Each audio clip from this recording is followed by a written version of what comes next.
Eu fiquei lendo lá o site, eu fiquei bastante curioso para entender. Vocês até comentaram da parte pivotar, né? Para entender um pouquinho de qual estratégia que vocês pensaram, né? Se teve uma mudança ou não, né? De uma estratégia de como é que a gente vai abordar o mercado com a proposta que a gente tem de valor. E como é que vocês estão fazendo essa abordagem hoje? Se é uma abordagem mais B2B, né? A gente chega nas empresas mesmo, ou se não, a gente, sei lá, por exemplo, vou dar um exemplo prático, né?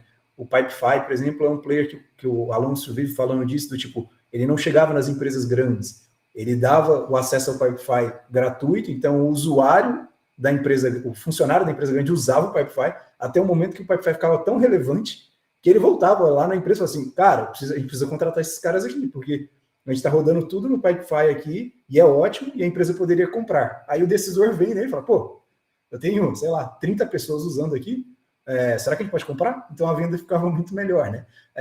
Mas assim, eu queria entender um pouquinho de qual que é a estratégia que vocês utilizam hoje na Pubnic para fazer essa abordagem para o mercado, né? A gente chega de fato no B2B mesmo, é no gestor que decide, ou é no tech lead, ou é no dev júnior que está lá ralando, e a gente fala para ele, olha, a gente pode ajudar, se você quiser, né? Tem, sei lá, não sei qual que é o método aí. Eu queria ouvir um pouquinho de vocês aí, porque eu imagino que esse começo geralmente é um negócio que a gente fala, é óbvio que a gente vai fazer assim, né? E aí a gente começa a fazer e fala, então, na verdade não é assim, né? A gente vai fazer de outro jeito que era muito mais óbvio e a gente não tinha percebido antes, né? Então, se vocês puderem compartilhar, acho que seria legal.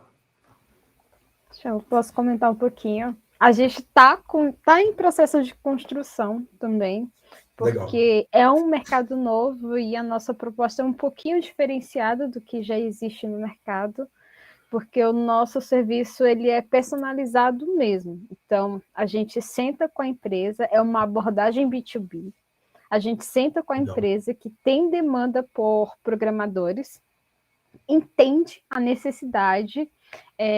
Vou explicar dando o exemplo da nossa última cliente, a Zap Pagamentos. A gente sentou com eles, viu que eles tinham necessidade de trazer mais mulheres para o time de tecnologia deles. E lá eles trabalham com Python. Então, a gente mapeou um público-alvo. Então, a gente foca no público-alvo, faz uma campanha e passamos a entender um pouquinho mais, tá? Por que a empresa está passando por essa dificuldade de trazer mais mulheres para o time de tecnologia, sendo que eles abriram um processo seletivo focado em mulheres e tiveram pouquíssimas inscritas e acabaram que nem selecionaram nesse processo seletivo. E a gente foi tentar entender o que estava acontecendo. E a gente viu que existe uma construção estrutural a respeito da mulher e a tecnologia. Tipo, basicamente, quem criou a área de programação foram mulheres, porque os homens eles estavam, né, lutando em guerra e as mulheres que estavam investindo em pesquisa. Então, começaram a trabalhar toda essa parte de desenvolvimento, pesquisas voltadas à criação de programas e tudo mais. E isso foi se dissipando com o passar do tempo. E a gente foi tentar entender um pouquinho mais da perspectiva das meninas, das mulheres. E o que a gente viu é que muitas vezes elas não se candidatavam a uma vaga por não se sentirem preparadas, ou por ter aquele estigma, isso não é para mim, isso não é coisa de mulher e tudo mais. Então a gente viu que durante o nosso processo seletivo a gente precisaria trabalhar também com a questão de desconstrução, porque não é só você abrir uma vaga afirmativa. O ambiente dentro da empresa ele precisa ser propício para que essas pessoas se desenvolvam.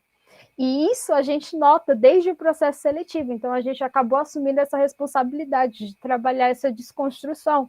A gente trouxe profissionais, mulheres, referência na área de tecnologia, trouxe uma psicóloga especialista em trabalho feminino e começamos a trabalhar esse processo de desconstrução desde o processo seletivo, porque as meninas que entram nesse programa, os alunos que entram nos nossos programas, eles recebem uma bolsa, porque a gente entende que os grupos subrepresentados na área de tecnologia, se eles são subrepresentados é porque existe um porquê por trás, e geralmente esse porquê está muito relacionado a uma construção estrutural que a gente não vai mudar da noite para o dia. E para eles se desenvolverem, para essas pessoas se desenvolverem, a gente precisa também dar uma estrutura mínima para que a pessoa consiga se manter no estudo. E por isso existem as bolsas. E aí entra a gente com a nossa solução, trabalha esse processo de desconstrução para, então, selecionar as pessoas mais alinhadas com o perfil que a empresa que está nos contratando quer, para só então a gente começar de fato a trabalhar a questão do desenvolvimento da capacitação técnica e de soft skill.